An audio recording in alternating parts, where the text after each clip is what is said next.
feel the same when you love what we hate.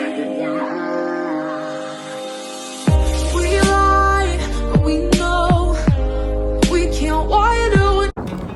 How to understand that it's human nature to know what's going to happen before it actually does. Hello friends, this is Shuntan. This is just a share, a reminder to each and every one of us that it's human nature to know what is going to happen before it actually does. This is just a share from my own life experiences and of course from my own reading in the scripture. We all want to know right away what's going to happen when especially there is something going on with our life, and the worst thing here is assumption. Don't assume that this thing will happen, this and that. No, avoid assumption. And how can we avoid assumption? Keep yourself in silence, be attentive, be observant, and be an open-minded person. Understand the situation, understand what is going on around you. Remember that in this life journey, we all have to experience different kinds of situation. And remember, it is a bad thing to assume right away without knowing the real situation. Yes, of course, we assume right away that this will happen, this and that, and so on and so forth, and that we have to work on with ourselves and how to understand when it comes to this matter. For me, as I told you, being open-minded helps you a lot to understand what is really going on. Stop the assumption, know the situation. Observe what is happening, be attentive, and follow up what is going on around you. Assumption cannot solve the problem. If we just assume this is that and that and that, of course we want to know what will happen, but that is the worst thing we can do if we keep assuming that this thing or maybe that, and it is really not a good thing. So, being open-minded, have a present mind of the situation, be patient, be attentive, and most of all, be observant what is going on and do not judge. Judgment here is the worst thing you can do together with the assumption. So please don't do that. Keep yourself attentive and observe what is really going on. And most of all, really, instead of assuming something, understand. Acceptance. Accept the situation, understand the situation, have an open mind. And for me, before I'm going to do something when it comes to this matter, take it to the Lord in prayer. Again, this is my daily weapon in my day-to-day life. Whatsoever I am doing, I have to take it to the Lord in prayer. So, to avoid assuming something, what is really going to happen, this and that, take it to the Lord in prayer and pray for acceptance, that your feeling can accept whatsoever will be happening at that certain moment. Open-minded acceptance and being observant. Do not get angry right away. Self-control is a must here to practice instead of assuming into something that things does not actually happen yet. Be just attentive like the others and have an open mind so you can truly understand. To understand that it's human nature to want to know what's going to happen before it actually does in my own lifestyle, in my own spiritual lifestyle.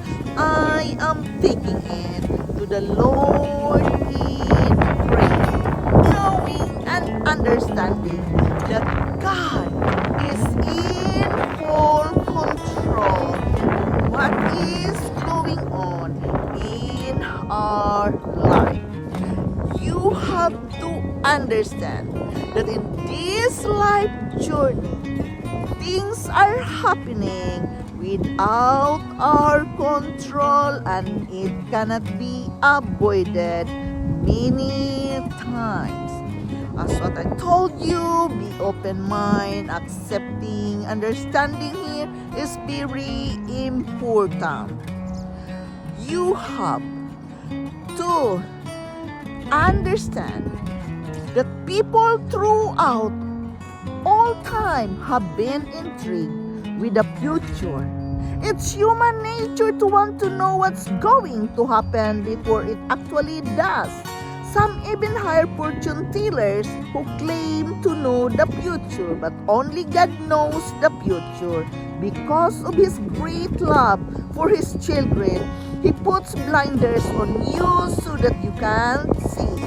He wants you to trust Him with your future. There's a beautiful song titled If We Could See Beyond Today, and the words of the last verse go like this: if we could see, if we could know, we often say, but God in love availed that through across our way. God in love in us, and He will not see what lies before, for He knows already what is going on in our life. So we cling to Him the more, knowing that He leads us till this life is over. Trust and obey in God. Trusting in Jesus is what it all boils down to. If you knew what would happen next week, next month, or several years ahead, you probably wouldn't be leaning on Jesus. There's no need to fear the future if you allow God to control your life. Consult Him in all your decisions and plans, as it says in Jeremiah 29:11. He has plans to prosper you and not to harm you. God is the only one who absolutely knows your future, and He is excited about guiding you through it. All you need to do is get out of the driver's seat, move on over to the passenger side, and allow God to do the driving for your life. As it says in Romans 8:28, and we know that all things work together for good for them that love God, to them who are called according to His purpose. Isaiah 48:17. Thus saith the Lord thy Redeemer, the Holy One of Israel, I am the Lord thy God, which teacheth thee to profit, which leadeth thee by the way that thou shouldn't go.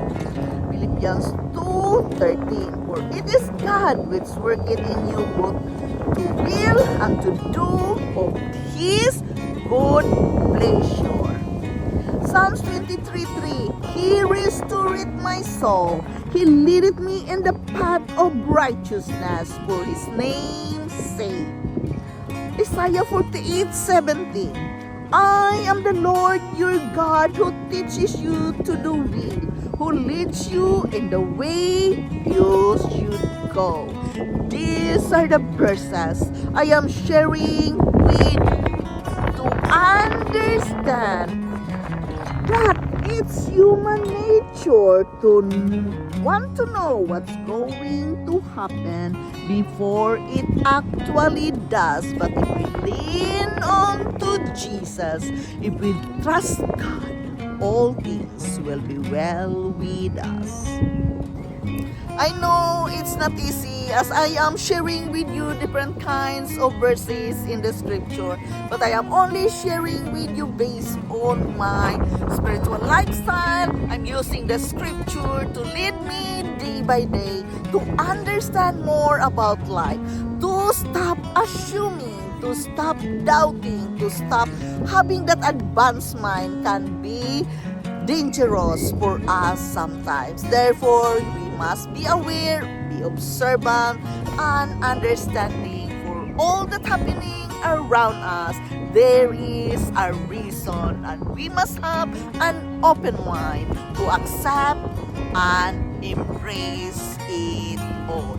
This is Yundel. Thank you for listening. Thank you for stopping here in my channel. I am very grateful to each and every one of you supporting me here in my life journey. I am sharing with you every day some thoughts to encourage you because I want to encourage myself as well. I want to be more inspired and motivated in my day-to-day life, and to do this, I have to share with you some thoughts every day. I love you all, and bye.